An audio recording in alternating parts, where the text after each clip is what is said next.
Quero saudar a igreja com a paz do Senhor. É uma grande honra para nós, novamente, poder estar aqui, ministrando na Escola Bíblica Dominical. Não estão presentes, mas eu agradeço a diretoria, pastor presidente, pastor Oídio José do Carmo, pastor Samuel César, que tem nos concedido essa oportunidade de juntos estudarmos a lição da Escola Bíblica Dominical nesse domingo. É a lição 2, fala da fidelidade de Jesus Cristo. Uma lição que vai nos mostrar a importância de nós honrarmos o ministério do Senhor Jesus aqui na terra. Como Ele veio interceder por nós pecadores, para que nós pudéssemos hoje ser redimidos da nossa vã maneira de viver outrora. Na verdade, eu quero começar essa lição falando de início sobre a origem do pecado. Na verdade, quando nós analisamos as Escrituras Sagradas, nós vamos perceber que no início havia uma comunhão entre o homem e Deus. E na verdade, Deus estabeleceu critérios para que o homem continuasse em comunhão com Deus. Ali no jardim do Éden, no paraíso, Deus disse a Adão que ele podia comer de todos os frutos, de toda a árvore boa que ali estava. Mas ele estabeleceu uma condição. Havia uma árvore que ele não poderia provar daquele fruto. Na verdade, quando Deus estabeleceu essa condição com Adão e Eva, ele estava ali já observando a fidelidade do homem para com Deus. Ali estava já Deus preparando o homem para que ele pudesse ser fiel diante do Pai. E assim sendo, ele viveria eternamente, ele viveria sobre a proteção de Deus, e ele viveria de uma forma íntima, constante para com o Pai. Mas num dado momento, nós conhecemos a história, a mulher de Adão, Eva, passou a ser tentada pela serpente, que dizia: olha, na verdade, Deus sabe que o dia que vocês provarem do fruto daquela árvore, vocês serão como Deus.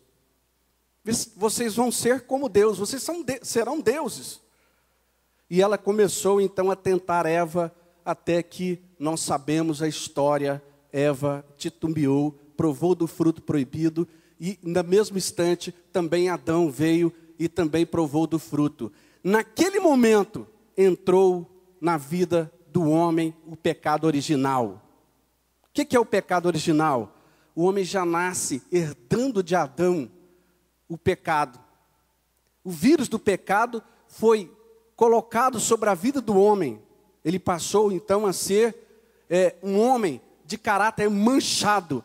E ele se escondeu, tentou se esconder de Deus, mas ninguém pode se esconder de Deus. Naquele momento, o homem já não tinha mais a comunhão íntima para com o Pai. Ele havia rompido com o Senhor. Ele havia desobedecido a ordenança do Pai. Ele havia então sido o quê? Infiel para com Deus. E a partir daquele momento, houve uma situação que os homens passaram a viver totalmente fora da presença de Deus. Através deste pecado original, o homem se afastou da presença de Deus, porque Deus é santo. Deus é santo, e Ele quer que o homem seja santo, que ande na sua presença em santidade e em verdade e em espírito. A partir desse momento, o homem teve o seu caráter manchado, veio uma nódoa sobre ele, uma mancha, que o homem jamais poderia remover essa mancha. Ele não teria mais condições de remover a mancha, a nódoa que estava sobre ele, chamada pecado.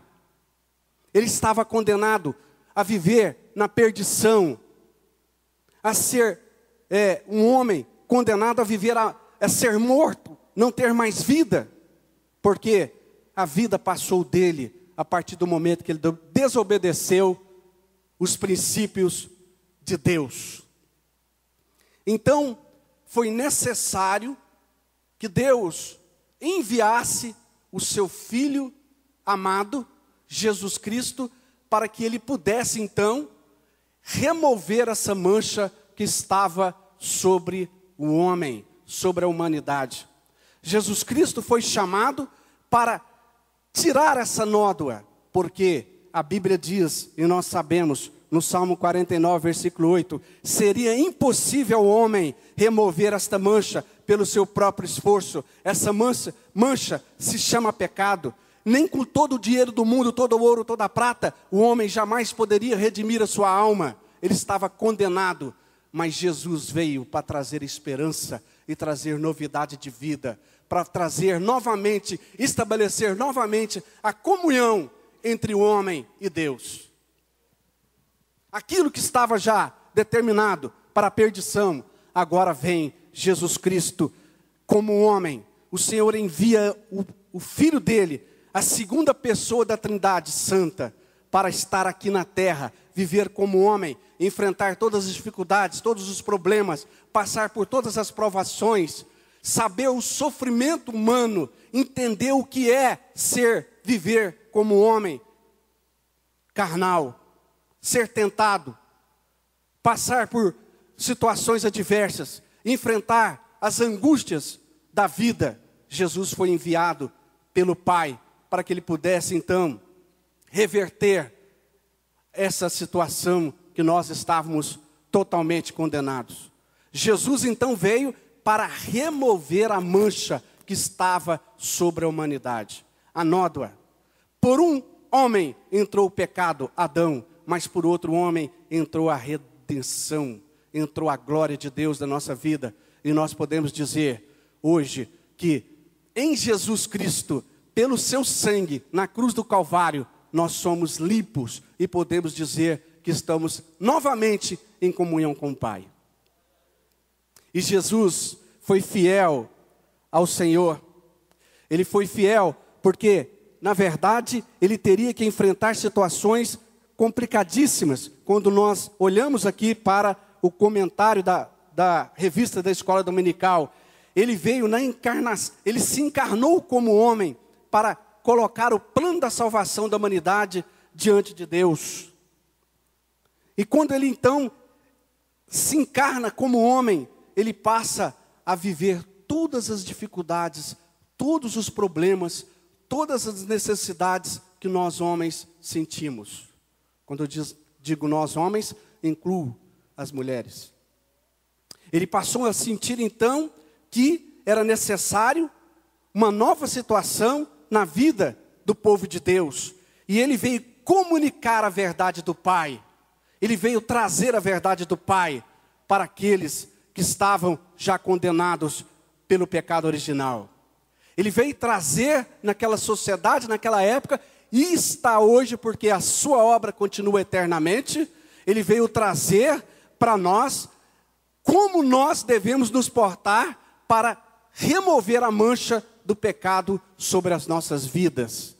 Ele se submeteu à vontade do Pai, porque não era fácil. E ele foi tentado.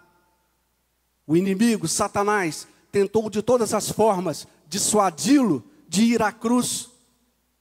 Nós vemos lá em Mateus capítulo 4, quando o Espírito o levou ao deserto, que ele estava ali em oração e jejum, Satanás tentou de todas as formas evitar que Jesus fosse à cruz, porque Satanás sabia que o dia que Jesus fosse à cruz, ele estava derrotado para sempre.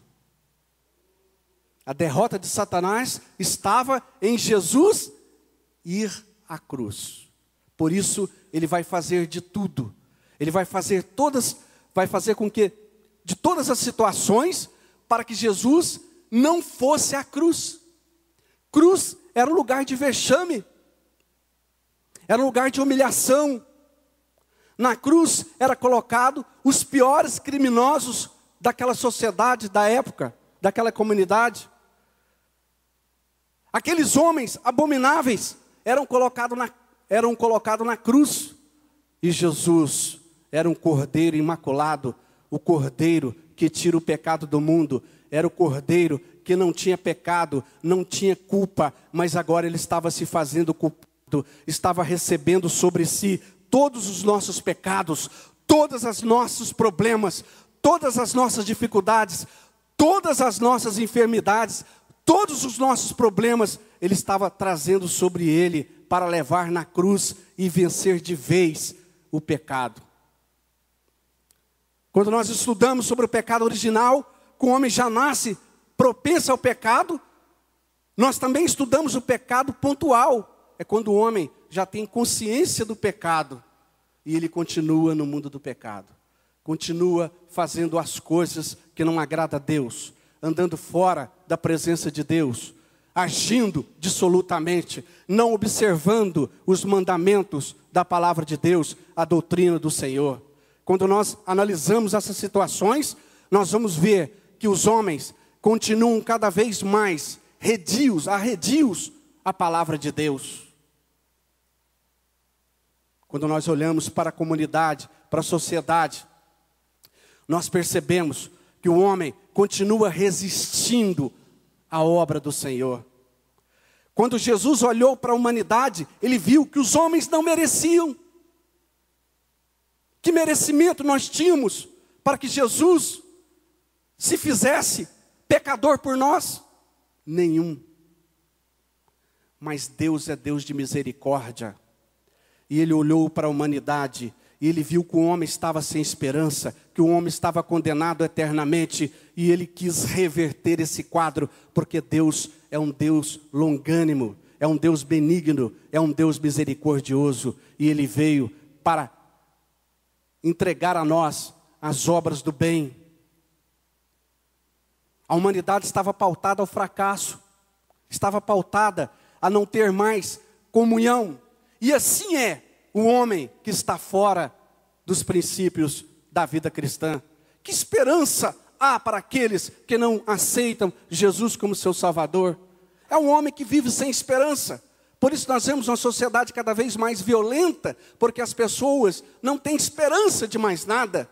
O próprio apóstolo Paulo fala, se a nossa vida se resumisse somente aqui, nós seríamos os piores.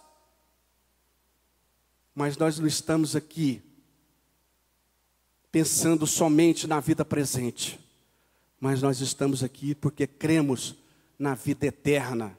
Nós somos chamados para viver eternamente, mas para viver eternamente tem que aceitar o sacrifício que Deus enviou o seu Filho para passar por nós. E ele foi fiel ao mandamento do Senhor, fiel à sua missão. Era uma missão difícil, uma missão em glória, porque aonde quer que Jesus andava, mesmo fazendo sinais, prodígios, maravilhas, milagres, o povo continuava com o coração endurecido. Se Jesus olhasse para os homens, ele dizia, não vale a pena eu ir para a cruz. Os homens são duros, a sua cerviz é dura, eles não querem ouvir, eles não querem seguir os mandamentos do Pai. Mas Jesus estava somente pautado numa situação: eu vou cumprir a missão para a qual o Pai me enviou. Eu não vou olhar para os homens, mas eu estou olhando para Deus. O meu Pai me enviou, e Deus enviou por amor à humanidade. João 3,16. Porque Deus amou o mundo de tal maneira intensa que enviou o seu Filho para morrer na cruz do Calvário.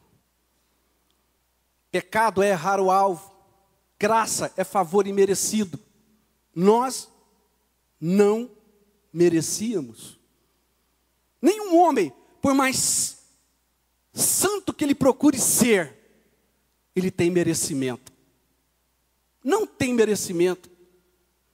O merecimento está em aceitar Jesus como seu Salvador. Quando nós aceitamos Jesus como nosso Salvador, aí sim a graça vem sobre nós e nós somos redimidos da nossa vã maneira de viver e passamos a viver em novidade de vida. Por isso o Evangelho é tido como boa notícia, a boa nova, que traz novidade de vida, que traz redenção, que traz revelações aos nossos corações e que nos faz mudar a direção da nossa vida, que nos faz viver os princípios da palavra de Deus, conforme está escrito na palavra dele. Jesus veio expiar os nossos pecados, cobrir os nossos pecados. Ele veio para isso. E ele poderia não ter cumprido a sua meta se ele olhasse para a humanidade, se ele olhasse para os homens, se ele olhasse para o sofrimento que ele deveria passar para poder regenerar o homem, resgatar o homem da sua vã maneira de viver. Mas não, Jesus só tinha um direcionamento: o Pai me enviou para que eu possa redimir a humanidade da sua vã maneira de viver, e eu não vou titubear, eu não vou deixar de observar o mandamento do Pai. E quando ele manda Jesus para morrer na cruz do Calvário por cada um de nós, e que Jesus cumpra essa missão era algo que punha novamente um homem a condição de ter comunhão com Deus, de viver novamente uma coinonia com o Pai, estar novamente direcionado pelo Senhor. Quando nós olhamos pelo sacrifício da cruz, nós olhamos o quê? Que nós não fomos comprados nem com ouro e prata, mas nós somos comprados pelo sangue incontaminado do Cordeiro, chamado Jesus Cristo. Jesus nos redimiu. Essa é a razão de nós estarmos servindo a Ele em espírito e em verdade. Esta é a razão de nós observarmos os mandamentos do Senhor. Quanto sofrimento da parte do Pai. E nós vamos ver que lá na cruz Ele sofreu vexame, foi desonrado por causa dos homens. Quando Ele estava na cruz, Ele foi zombado. Os soldados zombaram dele, o povo zombou dele. Tentaram desonrar o Senhor, mas mesmo sendo zombado, sendo desonrado, passando por vexame, Jesus intercedeu para o Pai, para que todos aqueles, mesmo aqueles que estavam zombando dele, que estavam chicoteando, que estavam abusando dele, mandando ele descer da cruz se ele fosse Deus, mesmo nesta hora, Jesus intercedeu pelos homens. E ele intercedeu pelos homens de forma indistinta, ou seja, não fez discriminação de raça, não fez discriminação de classe social. Ele veio para salvar o homem. Não importa se da raça negra, branca, amarela, não importa se rico, pobre, o importante é que ele teve amor por todos os homens.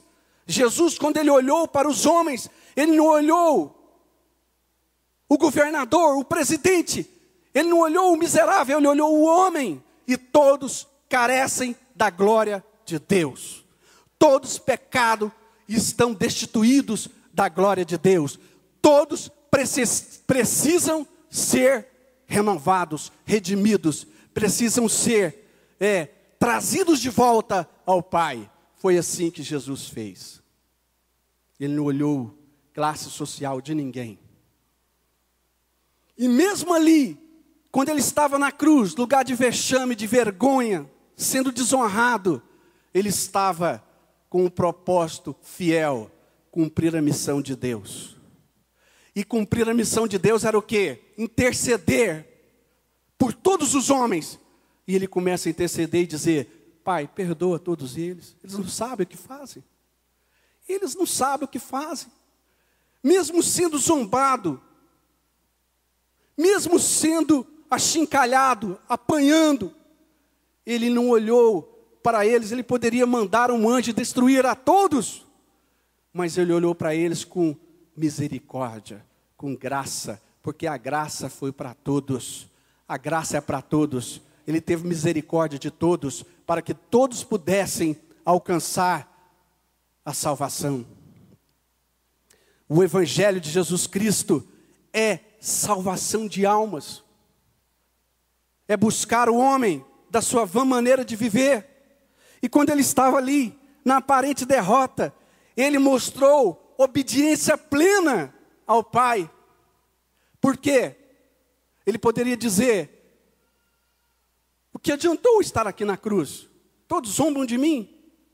Mas não, ele poderia se reverter da glória de Deus naquele momento e destruir a todos. Mas ele foi obediente, e obediente até a morte, e morte na cruz do Calvário.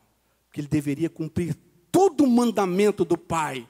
E ele estava com um único objetivo: fidelidade ao Pai, fidelidade a Deus. Por isso nós devemos analisar bem a nossa conduta diária diante do Pai. Será que nós estamos sendo fiéis a esse sacrifício de Cristo em nossas vidas? Será que nós estamos observando os mandamentos do Senhor? Mas Jesus observou, e ali na cruz, quando tudo parecia perdido, quando tudo já parecia sem esperança, Jesus demonstrou o grande amor que Ele tem pelo pecador. Ele não ama o pecado, mas Ele ama o pecador. Os dois ladrões na cruz, ali do lado do Senhor, um zombando e dizendo: se tu és Deus, desce daí, faz alguma coisa, nos salva. Mas um entendeu o propósito de Deus. Entendeu que eles estavam na cruz porque mereciam. Nós estamos aqui porque nós merecemos. Nós fizemos algo que foi contra a nossa sociedade, e nós estamos pagando. Mas esse aí não fez nada demais. O que ele fez para estar aí? E ele, naquele momento, ele disse: lembra-te de mim quando eu estiver diante do Pai. E Jesus lembrou-se dele. Lembra-te de mim. Mas o outro perdeu a salvação. Mesmo na cruz, ele não foi humilde. Isso mostra para nós o quê? Que mesmo tendo pessoas que passam por problemas, dificuldades, mesmo assim, eles rejeitam a cruz do Senhor. E eu digo isso de experiência própria. Certa feita eu fiz um voto com Deus de andar durante 1 ano pregando o Evangelho nos hospitais. E muitas das vezes eu chegava, batia na porta, a pessoa estava já quase lá, né? Não quero ouvir não, pode ir embora. Tem gente que é dura até na última hora. Não, quero ouvir sua palavra. Quero. Tinha gente que ouvia, aceitava Jesus, era renovado, transformado. Mas tinha gente que mesmo na hora da angústia, do sofrimento, era duro. Como esse ladrão que rejeitou Jesus, mesmo na hora do sofrimento. Nós não podemos, de maneira nenhuma, deixar de lado esse sacrifício que o Senhor fez por nós ali na cruz do Calvário. Nós temos que sempre honrá-lo, porque ali nós fomos justificados. Como eu disse no começo, como nós poderíamos nos justificar diante de Deus? Valor nenhum poderia nos justificar diante de Deus. A justificação veio pelo intermédio de Jesus Cristo. Todas as vezes que eu faço algo que vai contra a palavra de Deus, eu estou desonrando o sacrifício de Jesus na cruz do Calvário. Por isso nós temos que observar bem a palavra de Deus e dizer: não para o pecado, porque eu fui comprado por um sangue precioso. Eu fui remido da minha vã maneira de viver. Eu não tinha mais como resolver a minha situação diante de Deus, mas Jesus resolveu para mim. Eu não posso voltar para trás. eu tenho que marchar firme em direção ao reino, em direção à salvação, em direção a servir ao Pai, em espírito e em verdade. Porque o sacrifício foi muito alto, o preço foi muito, muito caro pela minha alma, pela sua alma. Nós não podemos simplesmente deixar de lado isso e renegar o sacrifício de Cristo na cruz do Calvário. Ele sofreu muito para que hoje nós pudéssemos reconhecer e saber que nós somos salvos, porque nós aceitamos Jesus como nosso Salvador. Nós aceitamos Jesus como nosso Salvador. Naquele momento que Jesus estava na cruz, Satanás estava sendo vencido. Por isso ele fez de tudo para que Jesus não fosse à cruz. Mas ali na cruz, Satanás foi derrotado. Ele está derrotado, ele não tem poder mais na minha vida, na sua vida, porque você aceitou Jesus como Senhor e Salvador. Satanás está totalmente perdido, mas ele continua aí pegando os incautos, aqueles que não querem ouvir a palavra, não querem dar vazão ao Espírito Santo de Deus na vida deles, que renegam o sacrifício de Cristo na cruz do Calvário. Esse Jesus veio também com poder e fidelidade de Deus para renovar a igreja, para fazer com que a igreja fosse revestida do seu poder. E o poder que Jesus trouxe à igreja é para pregar o evangelho, pregar a boa notícia, tirar os presos da sua prisão, libertar os cativos, curar os enfermos enfermos e o principal, levar as pessoas ao reino de Deus. O evangelho verdadeiro é o evangelho que leva ao reino de Deus. Lá em Lucas capítulo 12, fala de um homem que colheu muito no seu celeiro, que estava rico, abonado, e pensou consigo mesmo: estou tranquilo, não preciso de mais nada, agora eu vou colher os frutos do meu trabalho, vou viver regaladamente para o resto da minha vida. Mas teve uma palavra para ele naquele dia: esta noite pedirei a tua alma, e o que tu tens preparado, para que será? Isso não vale nada para mim. O que eu quero é seu compromisso com Deus, é seu desejo de servir a Deus em espírito e verdade. E a igreja do Senhor não pode perder de vista o evangelho do reino, da pregação, da boa notícia, de fazer com que o maior número de pessoas receba o poder de Deus. E nós vemos isso lá em Atos, no capítulo 1, no versículo 8, quando o Espírito Santo foi enviado por Jesus Cristo sobre os seus discípulos, e eles começaram a falar em línguas, e eles foram revestidos de poder, para poder enfrentar as obras do mal, e pregar o evangelho com ousadia. A partir daquele momento, a igreja começou a crescer, e a se multiplicar, e a obra de Deus foi crescendo, e Pedro pregou, ali no capítulo 2, versículo 41 em diante, pregou, e mais de 3.000 pessoas se renderam a Cristo, porque ele estava revestido do Espírito Santo, que foi enviado pelo próprio Jesus Cristo, à sua igreja, para fazer e renovar os compromissos do homem para com seu Pai, ali naquele momento.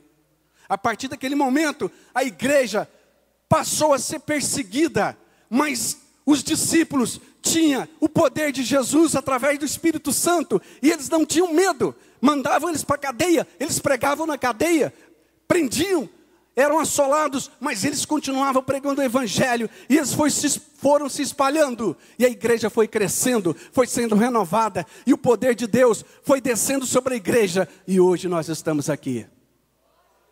Porque lá em Atos 1, versículo 8, Jesus enviou o Espírito Santo aos seus discípulos, e ali começou a igreja do Senhor prosperar cada vez mais na presença do Pai, e anunciar a boa notícia, e transformar vidas para a glória de Deus. Jesus se manifestou a Paulo. Paulo foi revestido do Espírito Santo de Deus, e aquele homem que perseguia os cristãos, que prendia, que batia, agora passou a ser perseguido por causa de Cristo, porque ele entendeu o motivo que ele estava sendo perseguido, e ele entendeu que era melhor ser perseguido do que perseguir o povo de Deus. Ele entendeu que ele deveria servir a Deus em espírito e em verdade. Ele passou a anunciar o Evangelho, e através de Paulo, as cartas foram escritas, e Deus foi doutrinando a sua igreja, e o Senhor foi renovando o povo de Deus, e foi transformando a vida das pessoas, e hoje a igreja tem esse poder nas mãos, o poder de anunciar a vitória ao povo que está aí condenado ao pecado. O poder está nas nossas mãos.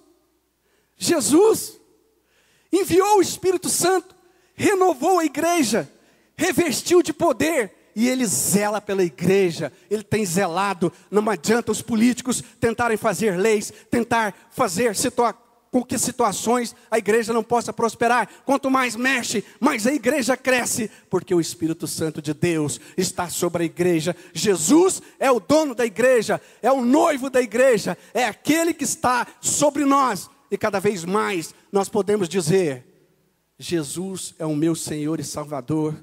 Eu estava perdido, eu não tinha esperança de mais nada, mas a glória de Deus entrou na minha vida, e hoje eu sou um homem de esperança, porque a minha esperança não é mais só aqui na terra, a minha esperança é no reino de Deus. Nós não somos mais crentes preocupados somente com a vida terrena, mas preocupados com a vida futura, porque a partir do momento que Jesus morreu na cruz do Calvário, nós somos renovados, e agora nós somos eternos. Assim como Jesus ressuscitou, nós ressuscitaremos naquele dia diante do Pai, e estaremos em glória com o Pai.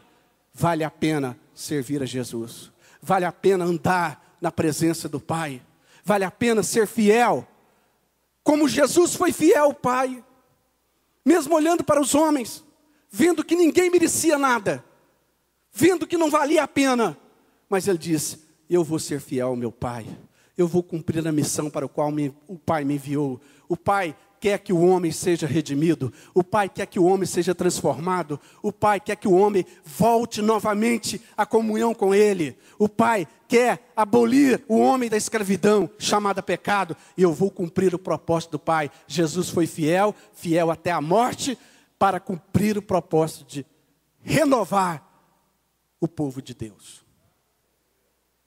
E lá em 2 Coríntios 5,17 diz assim: eis que se alguém está em Cristo, nova criatura é, as coisas velhas já passaram, eis que tudo se fez novo. A partir do momento que nós aceitamos Jesus como Senhor e Salvador, Jesus não olha para o meu passado, não olha para as minhas atrocidades, não olha para os meus problemas. Por pior homem que eu tenha sido, eu sou uma nova criatura renovada pelo poder do sangue de Jesus. Eu passo a viver em vida de santidade, eu passo a ser guiado pelos passos do Pai, porque eu fui trazido novamente à comunhão com Ele. Esse é o desejo do Senhor. E Ele também fala da certeza da sua presença. A igreja tem a certeza da presença de Jesus. Jesus está aqui. Às vezes nós pensamos e oramos como se Jesus estivesse tão distante de nós, mas Jesus está aí, ó. Jesus está aí perto de você. Ele está na igreja. Você é a igreja do Senhor.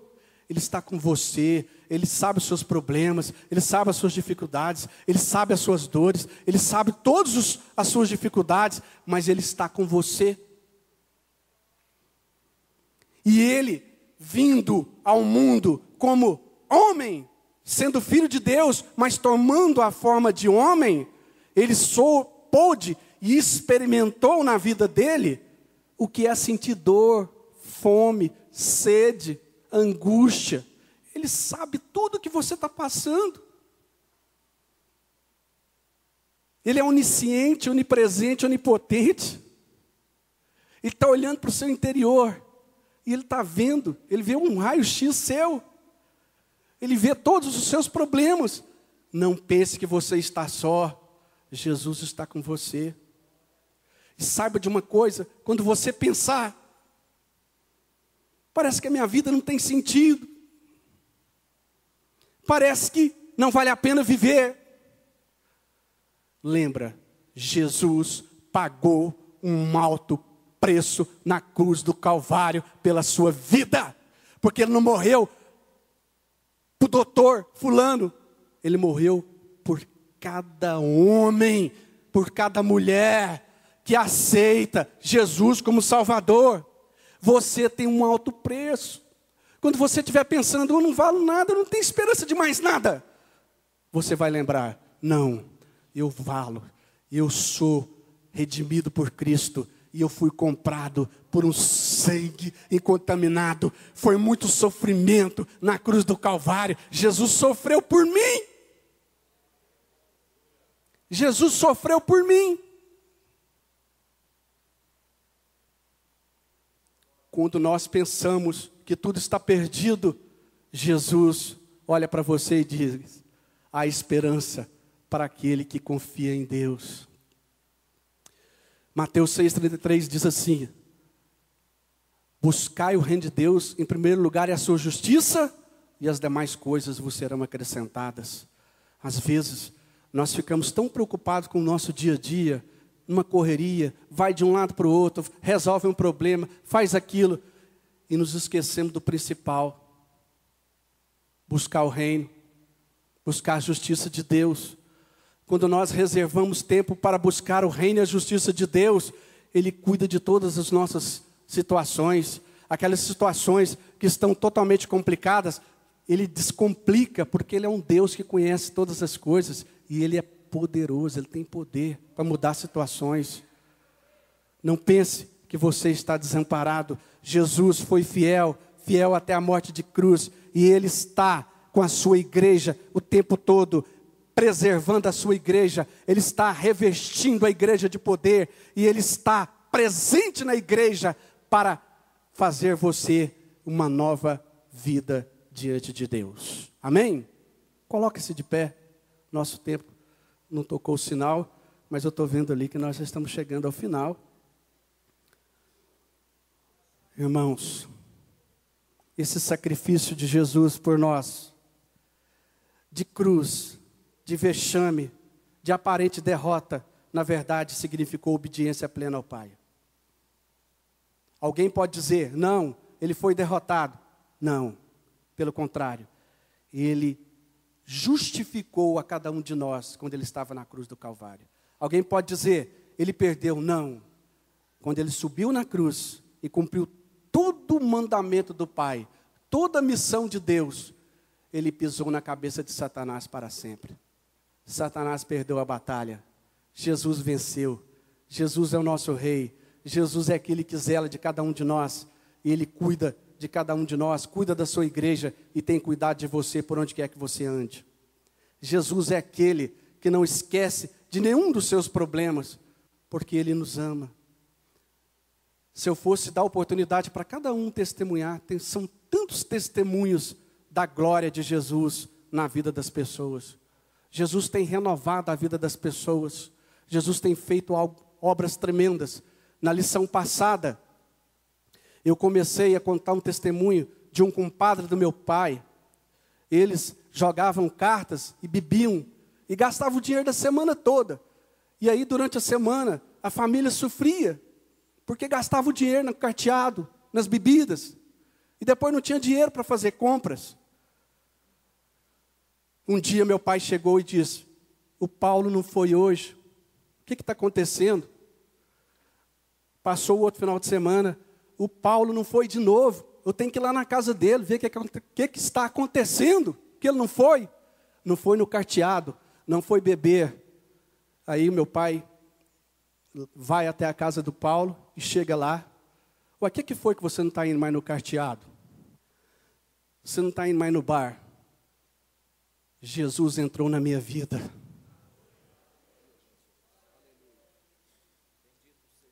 A partir de hoje, eu não vou mais.